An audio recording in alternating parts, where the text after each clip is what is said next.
Обрадовалась второй беременности дочери и та перестала со мной разговаривать.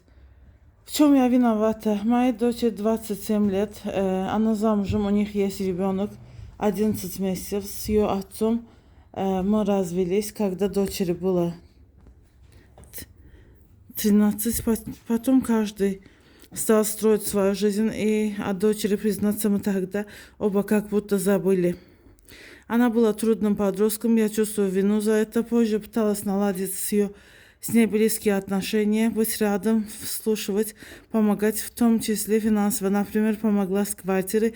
Недавно дочь с семьей переехали в другой регион за 8000 километров. Теперь видимся только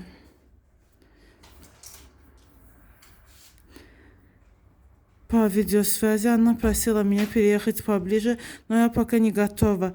Да и, честно говоря, чувствую, что зять меня не особенно рад. Недавно дочь позвонила и сказала, что снова беременна.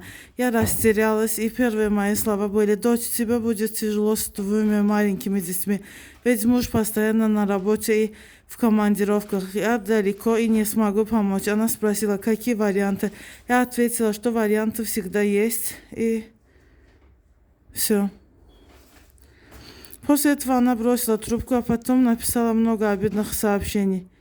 Обвинила меня, что я отправляю ее на аборт, наговорила грубости, перевернула мои слова. 51 yaşlı qadına gəlib etiraf.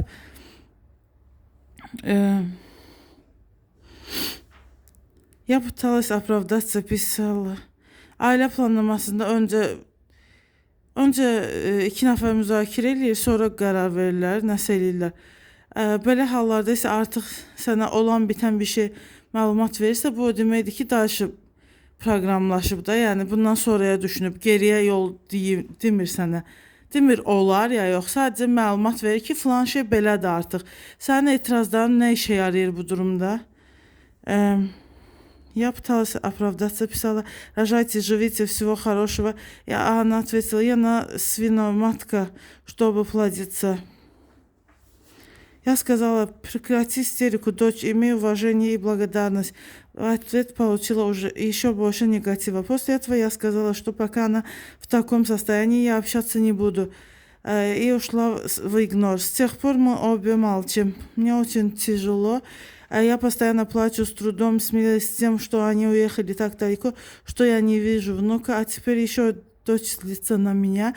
Мне кажется, я ее раздражаю, у нее совсем другие взгляды и цели, и она осуждает меня за ошибки молодости, за то, как и с кем я живу сейчас.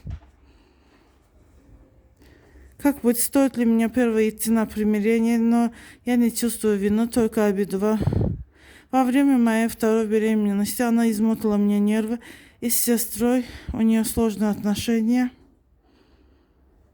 Тогда она тоже uyaxla iz-za zətə. Son cümlələrə başa düşmədim.